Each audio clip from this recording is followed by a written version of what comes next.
老板人呢？来了啦，来听声音就知道，远远的，看有在那边。其实今天这台车啊，我必须要讲一下，我们现在开为什么用行动的开场？为什么？因为它的现在气压非常奇怪的设定，很极限。来看一下，来，看到没有？这么低耶、就这样了吧？哇塞，这也太低了吧！这是抬高的。这不是降低的啊，这个不可能啊！真的，哎，你再往前面开一下，看这个。他手被夹到。他如果可以避震的时候啊，其实轮子是插进去，所以这个是假象。其实这个已经是电到最高了啊，有夸张了吧？有。我们把车降下来一下好不好？放下来。哇，很明显。这次我们把这台车拉回来哦。这个朋友，反正车是他帮我开过来的哦。我们请他一起陪我一起做介绍。你那麦克风给我好。好，麦克风。哎，麦克风给我。这是陪我一起讲了吧？哦。好 ，OK。先感谢梁一哦。这次我们避震器的这个厂商是 Free Air， 对不对？好，是。那我们这次这台车子从买进来，我记得当初这个是宇之光小宇的车，买回来是全白的嘛。当初买多少钱记得吗？蛮贵的。买回来130，对不对？从南部回来的，我记得这样。S14，萨利亚的。后期。对，鹰眼 S20DT 是不是？听小雨跟我讲，这个引擎买回来之后就已经锻造引擎了。对，基本上来讲是一颗甩尾常胜军。这颗引擎做到400多匹，对，镀内锻造的，全部都锻造做好了，对不对？我记得是这样。来看一下这引擎盖，有没有看到？很少见啊。对啊，小雨买回来就这样。没有，这引擎盖是软的，有没有看到？这么软。有看到？有看到啊！这种我们10几年前在台湾确实有这种软的玻璃纤维保杆，对，可是一直都没什么做成功。我今天终于见到漂亮的了，是真的是稀有。我终于见到了一块软性的引擎盖，改了蛮多东西。我们总共设定哪些东西？气压避震嘛，重新换一套气压避震器，对，对不对？还有什么？圈胎、铝圈、卡钳换了，还有3D 的空气套件。从车头开始讲它这次的变化。第一个，我们现在看到的外观，这贴膜算是樱花，对，算日本 JDM 文化的。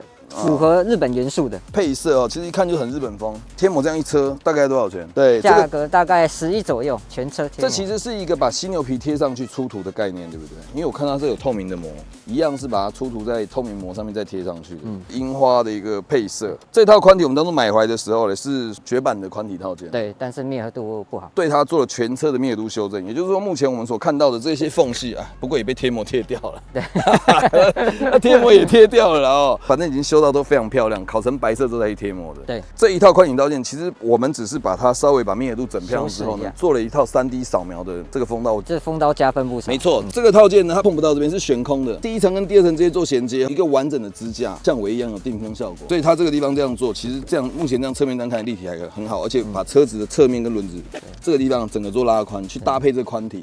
让这个地方啊比较模糊的地方做了新的搭配，其实这个地方质感加分不少，更一体。老板，这不是3D 扫描吗？为什么要切啊？3D 扫描还要修改，是不是很绕腿？对啊，而且还切这么多。我们确实也没注意到这件事，就是说我们做出来之后，我们是用近色的，我们是扫那边设计完以后用近色对象直接覆盖。这个保杆啊，确实有可能会有左右的误差。哦，保杆本来就歪了。对，这个老东西嘛，他们这个可能就是手工打造的时候角度就不一样，所以这个是必要的过程。我们现在这样修就可以把它所有的误差再修回来，再加工碳纤维就会漂亮了。其实侧面的造型呢是完全是用前面造型来做一个放大。对，在电脑里做过适当的修改之后呢，其实我们到现场还有在做过手工，因为其实左右镜像会有误差，所以这个在车展前还特别左右对称，校正过密合度之后再去包覆新的碳纤维，现在看都是漂亮的，因为我们已经把它修回来了。好，这一节我们就要把它加长哦，因为它这样断在这边其实不好看，加长比较漂亮，也是改一下哦，就是故意做成比较不像一般外面用木板可以折出来的感觉，跟宽体哦都有一定距离，它不会触碰到它。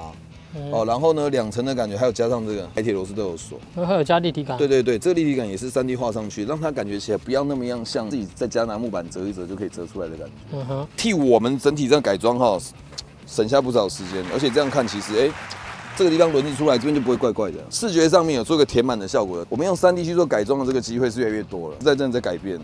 这么大寸 L1 Work 搭配了这个钛合金螺丝，疯狂的设定。这一组 Work 的行情要10几吧？含胎的话差不多15、16吧。整个立体感跟质感，毕竟要新的圈就真的这么漂亮。那敲到的话，我就酷出来，比较没有那么大，对不对？前面的接触没那么大。卡钳这次换的是 Playground 的台湾品牌小8，对345， 19寸用345，看一下这边也是设定的非常一般。那避震器这次是用我们的，就是我们的对，然后突围的氮气挂屏的 V3，对，新的系统，最近卖很好，卖到这样缺货，这算是一个比较基础的工程啦，就是有装进去就好了。也在贩售的那个木工支架。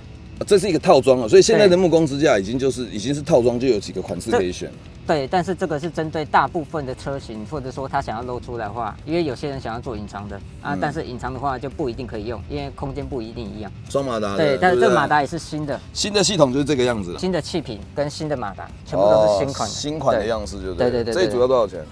完工价双马达，你现在 V3 的可能差不多也要16、7以上。这个避震器，反正这是4只独立的，然后这只尾翼来看一下，这只尾翼也是从日本买回来的，这只尾是326，这只也是老东西，就是日本的牌子甩尾的哦，他们有出这个，这个尾翼其实也蛮特别，也是日本蛮经典的，对不对？日本正品，你看这个 logo 就看到，这边有数字。刚刚以为是他的生日，还有一个蛋糕，我也觉得很奇怪，他讲的啦。后下巴你这样拍得到吗？应该要掉头，对不对？这个搞成这样也不会甩尾了，哪舍得甩啊？哇，这个后下像刺一样，像刺猬一样会伸出来的哦，就这样就可以了，我们不用再动了哈。啊，这样就行了，车也不用降低了，就这样，反正这个车有没有降低也看不太出来。这管子会把膜给烧坏了，会不会太近？这最后反正这种车子最后的膜。一定都是这边都是黄黄黑黑的，400多匹的车加上排气管，最后这边一定都是这个如果没有烤出黄黄的，它就是有愧于它这颗引擎，不够力的，那个叫做包浆吧，还要有马力的车才能做到这样。后下本来是玻璃纤维已经都破裂了，好，这个后下我们把它翻成碳纤维的了，所以这个已经变全碳纤维，顶起来看起来比较明显。重要是用3D 再去做的这导流器的这个设计，其实蛮特别的，有没有看出来？有没有看到这里面是上下，这是一个分流器，有看到吗？通进去之后还有做上下分流，然后这个东西其实还蛮好锁的，是用3D 去画出来，螺丝锁点都是用白铁螺丝在锁，这些6角螺丝有看到吗？质感其实还不错。这个是老东西，下面也没办法再造型了嘛，下面再造型东西都撞掉了，没错啊，所以底下都是石头啊。对，所以这以后一定很难洗的，我跟你讲。这怎么回事？这正常使用痕迹，这不用看了，只能在这个小的范围里面做3D 了，而且它强度很好，是往外面再拉出来这个效果，就是让它稍微立体感凸显一下这个东西。哦，所以这个东西当然也是有人喜欢，有人不喜欢，但整体的碳纤维其实这样看是漂亮。这样弄还弄了非常多东西耶，我看它里面的也是做过。我们来看到里面哦。Nadi 方向盘有看到了吗？在这个10几年前，这个方向盘只要用到 Nadi 的就是屌货了。Momo 啊 ，Nadi 还有 Sparco， 那这椅子Recaro 的椅子，这2张椅12万上下，这些东西都不便宜。这个是老车，但是他们在做这个改装的同时啊，就是照以前街店能用到的元素，该用的东西尽量把它用好。还有这个排挡头，这是小花的排挡头吗？这是什么东西啊？是名牌啊？有名牌吗？我看一下。刚刚梁毅说的是名牌啊，不知道是什么牌。有它是 Nadi 的哇 ，Grady 啊，那是 Grady 的啦，我也看不清楚啊 ，Grady 吗？不可思议，我拿起来拍，等一下，拿起来吗？我操，我以为这是那个老东西，像以前计程车那个老的那种小花，不是真的有字在里面，来拿去拍一下，再转，哦，有看到。蛮细的哦，多少钱？一颗6000，人家太6，我操，这个小花6000的，不过没办法，这是名牌啦，这个要6000就给他吧，好不好？这个这样让我想到之前有人还装那个扳手在上面。我太肤浅了，我没有发现到这种东西。这个就是现在新系统的那个主机了。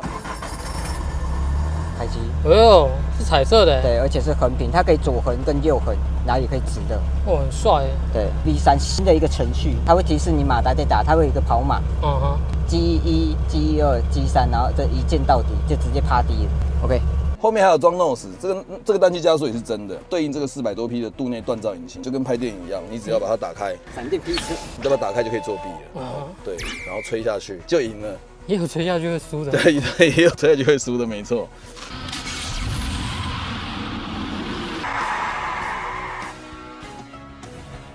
这样内大位其实都是讲差不多的。对。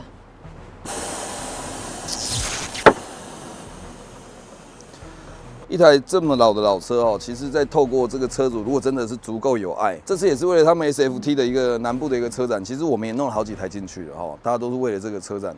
精心打扮了一下，也算是老车翻新的一种吧。算，应该算了哦。正全白的这种 JDM， 其实本来就是当初值130万真正的原因。小宇会去买，就是因为全白 JDM 车其实已经很漂亮。其实每种风格都有人喜欢，毕竟小宇还是花了130万去买了一套纯白 JDM。到底哪一种你们比较喜欢？欢迎大家留言哦，下面可以讨论。谢谢。跟到了一个提花的车主就会变提花的样子，我相信就是这个结果了哦。谢谢我们大家观赏这一集哦 ，S14日式 JDM 风格改装，老车翻新，谢谢大家观赏，谢谢。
改车及制作影片不易，